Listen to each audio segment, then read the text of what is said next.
व्यक्ति अगर शिलान्यास करता है तो उसका उद्घाटन भी करता है। ये मोदी की देन है और ये सरकार की 10 साल की उपलब्धि है, जिसके आधार पर देश की 140 करोड़ जनता हर हर मोदी, घर घर मोदी और 400 पार। ये देखिए देश गड्ढे में था 70 साल से, जब से मोदी जी हैं तरक्की कर रहा है। तो ये गड्ढे से निकले, ये प्रिंस है जो गड्ढे में गिरा था पहला बच्चा, पता है आपको? अच्छा, ये कह रहे हैं महंगाई नहीं है, आप महंगाई पूछ किससे रहे हो? भाजपा वालों से। अरे अंधभक्त कल भी 2 कौड़ी के थे, आज भी 2 कौड़ी के हैं और भविष्य में भी 2 कौड़ी के रहेंगे। जो किसी पार्टी या विचारधारा के समर्थक होते हैं उन्हें महंगाई नहीं दिखती। मैं विकास दिव्य कीर्ति सर जो IAS की तैयारी कराते हैं उनका वीडियो देख रहा था, वो 2 बातें बता रहे थे कि एक मोटी बुद्धि का आदमी होता है, ठीक है, और एक तेज बुद्धि का आदमी होता है। मोटी बुद्धि और तेज बुद्धि में यही फर्क होता है कि मोटी बुद्धि के आदमी कांग्रेस के टाइम पे भी थे और भाजपा के टाइम पे भी थे। विकास की आंधी राजीव गांधी कहने वाले और अब की बार मोदी सरकार कहने वाले, दोनों एक ही किस्म के लोग हैं, दोनों एक ही किस्म के लोग हैं, ठीक है, दोनों एक ही किस्म के लोग हैं कि इन्हें व्यक्ति विशेष पसंद है, जबकि इन्हें मालूम है कि जो पार्टी कांग्रेस मुक्त भारत बनाने वाली थी वो खुद कांग्रेस युक्त भाजपा बन चुकी है। जितने कांग्रेस के लीडर इस वक्त भाजपा में हैं उतने तो कांग्रेस में भी नहीं बचे, ठीक। तो इनडायरेक्टली चला तो कांग्रेस ही रही है, बाप तो देश की कांग्रेस ही है। अब आप कह रहे हो कि मोदी ने किया शिलान्यास, तो भैया मिनिस्ट्री, भाई मोदी सरकार के, भैया बताओ मोदी जी के पास कौन सा मंत्रालय है? जितनी भी मिनिस्ट्री है जमीनी लेवल पे जो काम कर रहे हैं वो सब कांग्रेस के टाइम के बने हुए अधिकारी हैं। अजीत डोभाल किस टाइम के अधिकारी थे, ठीक है। अब ये कह रहे हैं तो भैया सारी चीजें तो कांग्रेस ने कर दी।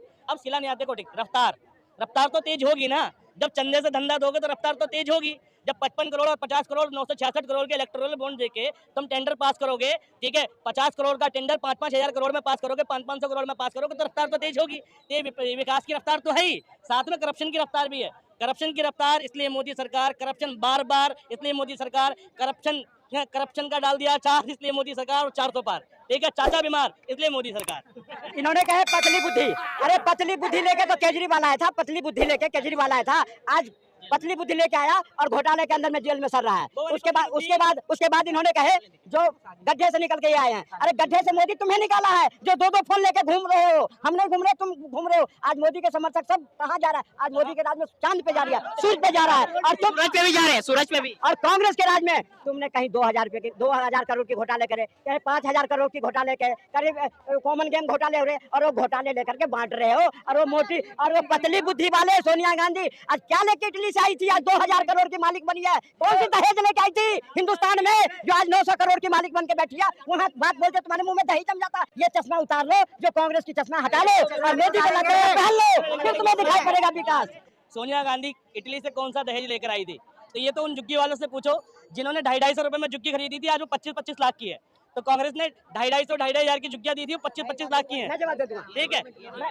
अरे 250 रुपए के झुग्गी अपने हिंदुस्तान में लिया और अपनी मेहनत से खरीदा, आज 2.5 करोड़ की हो चाहे 2.5 लाख की हो, उसकी अपनी मेहनत के बदौलत है। पर सोनिया गांधी आकर के यहाँ कौन सी खेती बाड़ी करी, कौन से बिजनेस चलाया? अरे सुनो, कौन सी खेती बाड़ी चला, कौन सी उसने रोजगार चला, कौन सी कंपनी खोल रखी है जो 900 करोड़ के? भाई एक बात बताओ, सुनो,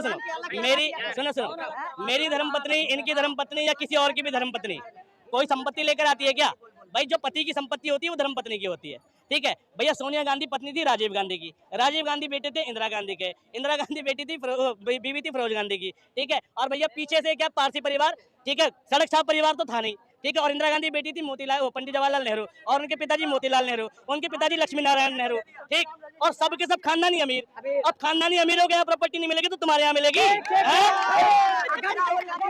इतने करोड़ की, अगर सुनो, अगर इतने करोड़ की संपत्ति गांधी परिवार में था तो 5,000 स्वतंत्रता सेनानी के पैसों से बना हुआ एनजीओ हेरल्ड के, उसके 2,000 करोड़ के, अरे सुनो, जो भी था, जो, अरे सुनो, क्या है उसको घोटाला करने की जरूरत क्या थी? इसका जवाब देंगे क्या? उसी केस में माँ बेटे आज बेल पर है, उसी केस में माँ बेटे बेल पर है, नेशनल हेराल्ड केस में। क्या है? ये स्वतंत्रता सेनानियों के 5,000 स्वतंत्रता सेनानियों मिलकर एक एनजीओ बनाया, जिससे एक अखबार छपा और वो अखबार की पूरे देश में चला। कुछ दिन के बाद वो अखबार बंद हो गई, जिसका उसका पैसे वो सोनिया गांधी ने अपने पार्टी फंड से उसको दे करके, और उसमें 30% या 70% की भागीदारी राहुल गांधी और सोनिया गांधी हुई। वो केस के अंदर माँ बेटे दोनों जमानत पर है। दे जवाब, अगर इतनी संपत्ति है क्या जवाब? नेशनल हेराल्ड एक अखबार था जो आज़ादी से पूर्व छपता था, देश में क्रांति लाने के लिए, जो हिंदी, इंग्लिश और उर्दू में छपता था, ठीक है। और उसके पास कुछ चल संपत्तियां थी, कुछ अचल संपत्तियां थी। अचल संपत्तियां वो संपत्तियां होती हैं जो उसके ऑफिसेस होते हैं, उनकी प्रॉपर्टी, कंपनीज वगैरह, ये अचल संपत्ति है जो कहीं नहीं जाएगी, फिक्स है। और चल संपत्ति वो जो उसकी इनकम थी। तो एक समय के बाद, स्वतंत्रता मूवमेंट के बाद, फ्रीडम फाइटिंग मूवमेंट के बाद ये अखबार बिकना बंद हो गया। ने क्या किया, इसकी जो अचल संपत्ति थी इनको बेच के अपने ट्रस्ट पर ट्रांसफर कर दिया। उसका मुकदमा चल रहा है, लीगल इलीगल दोनों हो सकता है, लेकिन डायरेक्टली इनडायरेक्टली जो उसके अध्यक्ष थे वो कांग्रेस के ही नेता थे, ठीक है। और भाई उसको गलत तरीके से, ठीक है, कांग्रेस ने क्या किया, राहुल गांधी ने क्या किया, अपने ट्रस्ट में ट्रांसफर करवाया अलग अलग लोगों को बेच के, ठीक है। यही नेशनल हेराल्ड है। इसके दूसरा बात इन्होंने ये